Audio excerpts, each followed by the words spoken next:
Okay, let's dive in. Think about this. What if your world, the one you know, was actually invaded? Not just, visited, but really invaded. Invaded by beings from somewhere completely alien. Exactly. Technologically, way beyond you, maybe arriving from the sky, or in this case, the sea. Yeah, I mean, that sounds like total science fiction, right? For us today, looking back, it's a hypothetical. But the book we're digging into today, When Two Worlds Collide, the Conquest of the New World, it makes this powerful argument. It says, for whole civilizations in the so-called New World, maybe 500 years back, this wasn't fiction, it was real. An invasion by people from another world. Our world, the old world. And that's the really chilling idea this whole deep dive is exploring. It flips that standard narrative, doesn't it? Completely. Instead of just discovery or exploration, this book forces us to see the Spanish conquest through the eyes of those who were conquered, as an invasion. So that's our mission today, really, to unpack that perspective. We want to pull out the key insights, maybe some surprising facts from the source, and really wrestle with this framing of conquest as invasion. So, according to the book, where does this story kick off? It takes us back to late 15th century Spain. You have to picture it. Spain's kind of politically unifying. Right, the Reconquista just finished, 1492. Exactly. And it's deeply Catholic, very militaristic, and starting to look outward. In Europe itself, well, from its own viewpoint, it was kind of on the edge of the big economic action. Yeah, the real wealth, the spices, the silks, all that stuff from East India, China, that was mostly controlled by Muslim states. Right, and earlier attempts to get a direct piece of that action, things like the Crusades or trying to set up trade posts, they hadn't fully worked out. Europe felt a bit left out. But then things started shifting, the Renaissance, new ideas spreading. People started thinking, well, maybe you don't have to go east to get east. What if sailing west could eventually get you there? Which leads us, inevitably, to Columbus. 1492, he sets sail. Lands in the Caribbean, thinks he's hit India or somewhere near it. But the book points out, it dawned on them pretty quickly. This wasn't Asia. This was something huge and unknown to them. A whole continent. Yeah, and the book argues this is the moment the world's balance just completely tips over. Irrevocably. Because it wasn't just land, it seemed untouched, full of resources. Limitless resources, yeah. Hundreds of thousands of people, potential labor, whispers of unbelievable amounts of gold and gems. And from their religious viewpoint, entire populations of pagans to convert. So who was drawn to this? The book is pretty blunt. It names names, sort of. The hidalgos, those minor nobles with not much going for them back home, are looking for opportunity. But also, it explicitly mentions criminals, people down on their luck, disgraced merchants, greedy soldiers, missionaries, the whole mix. The people who became known as the conquistadors. And the book sums up their drive with this quote. It's quite stark. "We came to serve God and our king." Okay, but also we came for the riches here. That dual motivation, God and gold. The book presents it as this incredibly powerful engine driving everything that followed. And that drive puts them on a direct collision path with the people already living there, the owners of the continent. Yeah, the book describes those first encounters, the sheer bewilderment of the native people. I mean, how could you even process seeing ships like that, people like that? Unimaginable. The source suggests some were so overwhelmed, they maybe even thought these newcomers were divine beings from the sky or the sea. But that initial awe, it must have turned to terror very fast, because the imbalance was just huge. That's what the book really emphasizes. The Old World newcomers had this crushing superiority in certain areas. Firearms, obviously, muskets, cannons. Metal armor, steel weapons. Native weapons just couldn't compete effectively against steel. Horses. These terrifying alien creatures initially seen as part of the rider. And then the deadliest weapon of all, the one they didn't even know they carried. Microbes. Oh yeah, the diseases. Smallpox, measles. Things Europeans had some immunity to, but the native populations, isolated for millennia, had absolutely none. The book makes it clear this invisible factor would be utterly catastrophic. Compared to native weapons, sharpened clubs, obsidian-tipped arrows, the macuilo sword, which was sharp but brittle. Effective in their own context, yes, but against steel and gunpowder. A devastating mismatch. So the invasion, as the book frames it, begins in earnest. The conquistadors realize pretty quickly how vulnerable the native groups are in a direct fight. And the book doesn't shy away from the brutality. It details massacres, torture, enslavement. All driven by that relentless hunt for gold and personal power. And the justification. This is one of the most chilling points the book makes. It's stark. The source says the only thing that made the invasion and massacre legitimate was the fact that it could be done. Just the ability to do it was justification enough. Wow. That speaks volumes about the psychological state, doesn't it? The book suggests being thousands of miles from home, from law, from maybe even your own conscience. It could change people. Turning them into, as the book puts it, savages fueled by loneliness, greed, raw ambition. Yeah. It's a dark view of what can happen when power is completely unchecked. To make this more concrete, the book zooms in on one key figure, Hernán Cortés. Right, one of those hidalgos. Came over young, 19 in 1504. And he was very upfront about his goal. The book quotes him, "I did not come here to plow the land like a peasant, but to find gold." No ambiguity there. He climbs the ranks a bit in the Caribbean, gets encomiendas, grants of land, and native labor. Standard practice, unfortunately. But he was clearly looking for something much bigger. And while he's doing that, others are pushing west. Balboa sees the Pacific, Ponce de Leon in Florida, then Cordoba hits the Yucatan, runs into the Maya. That was Governor Velázquez in Cuba sending them out. Right, and then in 1518, another expedition under Grijalva goes further, reaches the Mexican coast, encounters groups connected to the Aztec Empire, and finds gold. And that, the book says, is what gets Governor Velázquez really interested. His appetite whetted, as the source puts it. So he plans a third, much bigger expedition, and who does he pick to lead it? Hernán Cortés. His moment had arrived. The book says he went all in, sold everything he had to fund this venture. Pulled together a force, what were the numbers again? Around 530 men, 16 horses crucial, some war dogs, 10 ships, only about 13 arquebuses, those early muskets, and 14 small cannons. Not a huge army, really. But then Velázquez gets cold feet. Yeah, right at the last second. Tries to revoke Cortés's command. But Cortés wasn't having any of it. Nope.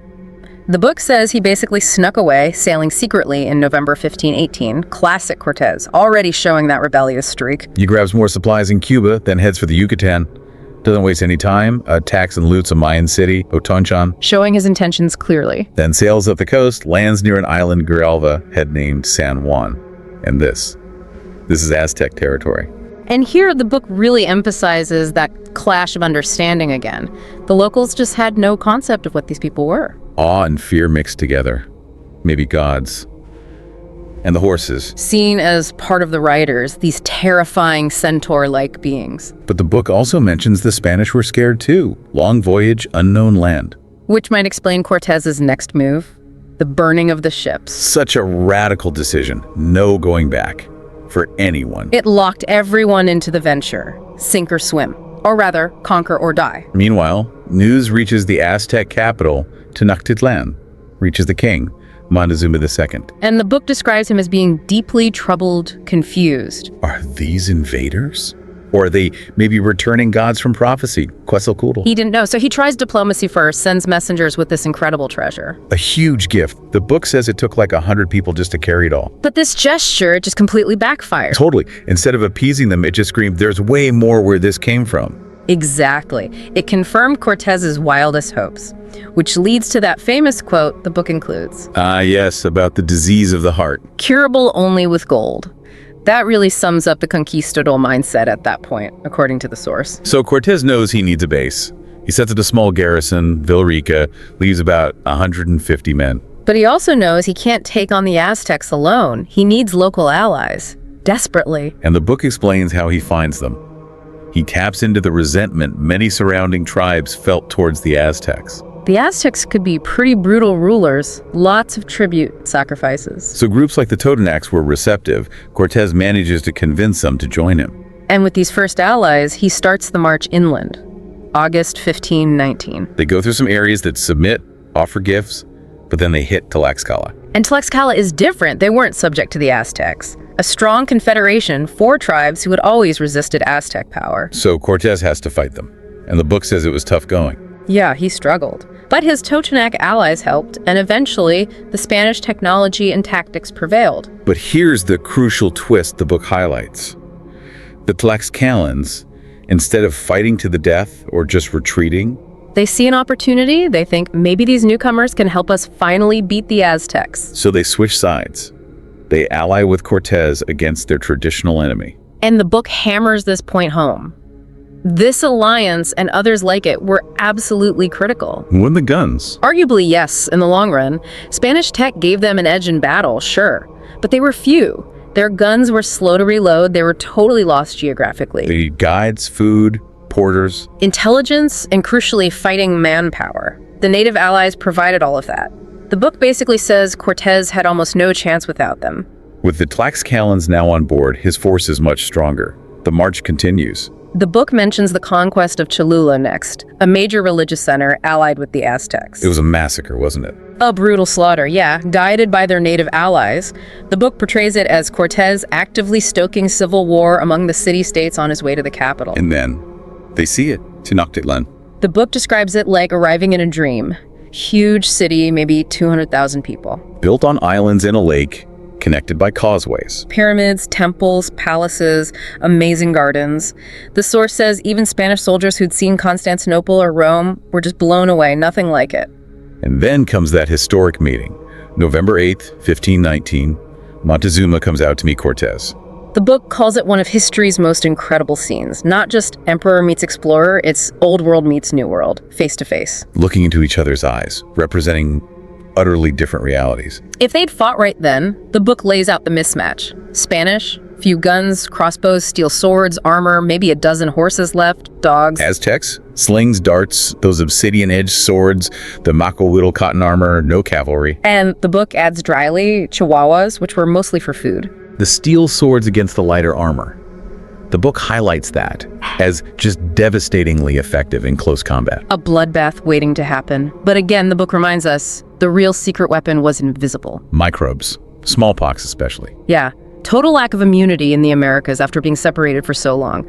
The book estimates 80 to 90%, think about that, 80-90% of the entire New World population would die from Old World diseases in the coming century or so. Just staggering, unimaginable impact. So, Montezuma, still uncertain, still maybe thinking they could be gods or powerful envoys, he makes what the book calls a fatal mistake. He invites them in Yeah, to his palace. Yeah. The book frames this as just a catastrophic error in judgment, Right. willingly letting the fox into the henhouse. Why? The book suggests a few reasons. The information gap is huge. Right. Europeans had histories, accounts of conquests, they understood invasion.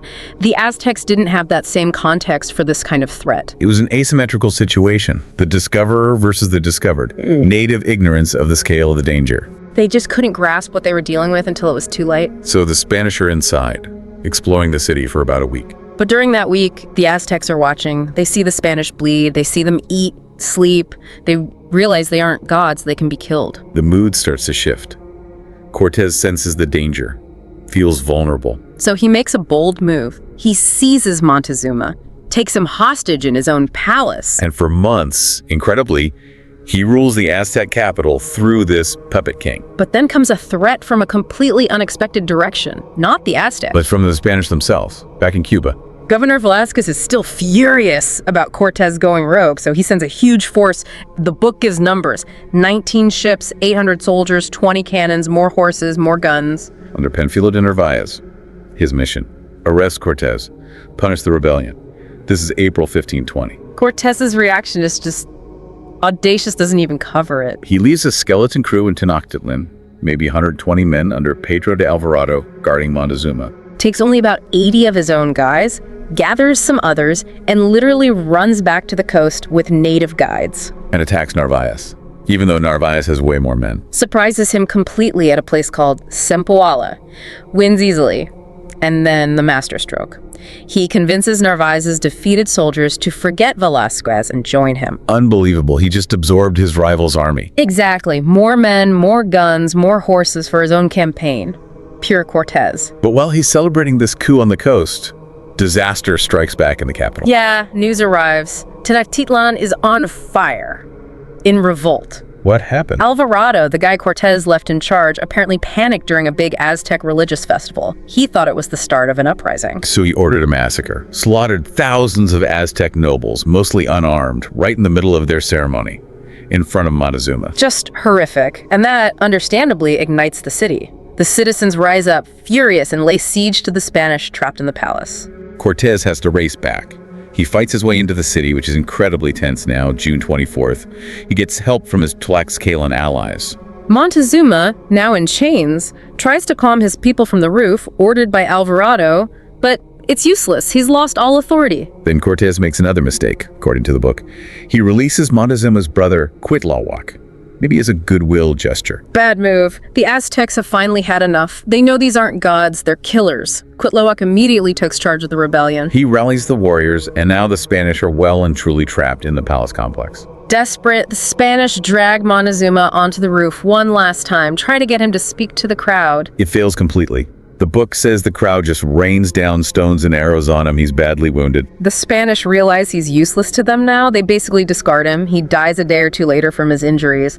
A tragic end. Now the Spanish are besieged, leaderless puppet king gone. The city is howling for their blood. Cortés needs to get out. He plans an escape, tries once, fails. The second plan is for the night of July 1st, 1520. La Noche Triste, the night of sorrow. Yeah, a breakout attempt westward across one of the causeways under the cover of darkness. Trying to take all their treasure with them, the book estimates 8 tons of gold. 8 tons while fighting their way out. Insane, right? And it turns into absolute chaos. The Aztecs attack from the causeway, from thousands of canoes on the lake. It's a slaughter. The Spanish column just gets torn apart. Cortés makes it out, barely. But the losses are devastating. Almost all his cannons, gone. Most of the remaining horses, gone. Maybe half his Spanish soldiers killed or captured. Same for his crucial Tlaxcalan allies. And the gold. All 8 tons of it, lost. Sank into the mud of Lake Texcoco, gone forever. They flee north, utterly broken, pursued by Aztecs. They reach Otumba a few days later. And Cuitlahuac's main army is waiting for them. Thousands of Aztec warriors. Cortés has maybe 500 Spanish left, a few hundred Tlaxcalans. They form a defensive square. It looks like the end. But Spanish steel, armor, discipline, it still counts for something. It does, but they're overwhelmed. Then comes this moment the book highlights. Cortés, with just a handful of cavalry left, maybe 6 horses, leads this incredibly desperate charge. Right into the mass of Aztec warriors. Straight for the Aztec commanders, identifiable by their banners. He manages to kill the main general and other leaders. And that causes panic. Total panic. The Aztec lines break. It creates an opening, and somehow the shattered remnants of the Spanish and Tlaxcalan force manage to slip away and finally reach the safety of Tlaxcala. Incredible. Saved by a last-ditch cavalry charge. But they're in a terrible state. Cortés has lost most of his army, his equipment, the treasure. Everything seems lost. Cuitlahuac even tries to get the Tlaxcalans to switch sides now, offering them an alliance against the Spanish. But the Tlaxcalans, maybe seeing the Aztecs weaken too, or maybe seeing Cortés's sheer determination, they stick with him. The book says they actually strengthen their alliance. And Cortés, despite some of his men wanting to just go home, decides to stay, to fight on. Now it becomes a race for allies. Both Cortés and Cuitlahuac are desperately trying to rally support from the other city-states in the valley. Cortés uses force, threats, plunder. Brutal tactics, yeah. Forces some into alliance, but others join willingly, eager to throw off Aztec rule. Cuitlahuac struggles more, the book suggests. Yeah. The memory of Aztec oppression is still too strong for many potential allies. And while all this political maneuvering and fighting is happening, that silent killer is still at work. Smallpox. Raging through Central America, killing thousands. The book emphasizes it hit everyone. Aztec, Tlaxcalan, Turtanac, didn't matter. And tragically, it claims the life of the Aztec leader, Cuitlahuac, just as he seemed poised to maybe finish the Spanish off. A huge blow to the Aztec resistance. They have to choose another king. Cuauhtémoc, Montezuma's nephew. Young, determined. Cortés, meanwhile, gets lucky. Reinforcements start arriving from the Caribbean Spanish opportunists, hearing rumors of war and gold. He brutally secures his supply lines back to the coast. And he starts that project, building a fleet of small warships, brigantines, to control Lake Texcoco. Dismantles them, has them carried overland by native allies, and reassembles them at the lake. An amazing feat of logistics. Absolutely, and essential for the next phase. The final campaign begins late 1520. He takes the city of Texcoco on the lakeshore, makes it his base, allies with them too, spends months just grinding down the Aztec allies around the lake. Brutal fighting. sieges, skirmishes. The book describes the whole Valley of Mexico turning into this zone of native civil war, really, orchestrated by Cortés. And then the final assembly of forces for the assault on Tenochtitlan itself. The numbers the book gives are just mind-boggling. Cortés has his Spanish contingent, maybe 900 Spaniards now, with cannons, horses, crossbows, arquebuses, and those crucial brigantines. But his native allies, the book estimates maybe 200,000 warriors. 200,000, against perhaps 100,000 Aztec defenders left in the city, plus their war canoes. It really drives home the book's point. This final siege wasn't just Spanish versus Aztec. It was a massive native conflict, with the Spanish acting as the catalysts and leaders. The siege begins properly in June 1521. The brigantines sweep the Aztec canoes from the lake. 3 large columns of Spanish and native allies attack down the causeways into the city. Street by street, house by house fighting, incredibly bloody, the city's being destroyed block by block. The book notes the Aztecs fought fiercely, using new tactics learned from earlier encounters. They'd pull back, ambush, use the terrain. But the pressure was relentless. July is the turning point. The attackers gain ground. They link up inside the city, burn the royal palace. The defenders are starving, smallpox is still raging, they're exhausted. They make a final stand on the northern part of the city, around the Tlatelolco marketplace. And the book mentions something awful happening during these last days. Yeah, a truly horrific event. While the main fighting is focused on the marketplace, the native allies of the Spanish, particularly the Tlaxcalans, apparently went on a rampage in other parts of the captured city. Massacring civilians. Men, women, children. During ceremonies, the book says, driven by generations of hatred for the Aztecs. It was apparently so brutal it shocked even Cortés and his men. Just layers upon layers of tragedy. Cuauhtémoc holds out in the marketplace, a desperate, final resistance. But it's hopeless. On August 13th, 1521, he tries to escape across the lake in a canoe. And he's captured. Captured by one of the Spanish brigantines. He's taken to Cortés and surrenders. The book describes his surrender bringing this sudden, deathly silence over the ruins of Tenochtitlan, broken only by a bitter cry. The end of the siege, the end of the city as it was. The cost. The book estimates around 250,000 people died in the siege and the campaigns leading up to it. 250,000 lives. For what the book calls Cortés and his friends disease curable only with gold. And even then, the cruelty wasn't over. Cortés was obsessed with finding the gold lost during La Noche Triste. He thought Cuauhtémoc must know where it was. So he tortured him, horrifically, burned his feet, trying to force him to reveal the location. Did he learn anything? Nothing. Either Cuauhtémoc didn't know, or he wouldn't say. Eventually, Cortés gave up, and later, fearing Cuauhtémoc might inspire revolt, he had him executed, hanged, or possibly burned alive. The book marks his death, the scattering of his ashes, as the final symbolic end. The end of Tenochtitlan, the end of the Aztec civilization. A truly devastating story, framed through that lens of invasion. So stepping back from this deep dive into the source material, what really stands out? What are the main takeaways? Well, first, just that stark, almost unbelievable contrast between these two worlds crashing together, utterly alien to each other. Yeah, and the motivations of the conquistadors. Complex, sure, God, glory, but the book leaves little doubt that the pursuit of riches, that disease of the heart, was paramount for many. Then there's the technology and tactics, the horses, the steel, they mattered. But the book forces us to see that they weren't the whole story, maybe not even the main story. You mean the native allies? Absolutely. Their role was massive, indispensable. Logistics, numbers, knowledge, sheer fighting power. The book argues the conquest was impossible without them turning it into, effectively, a native civil war directed by the Spanish. And finally, that silent killer. Disease.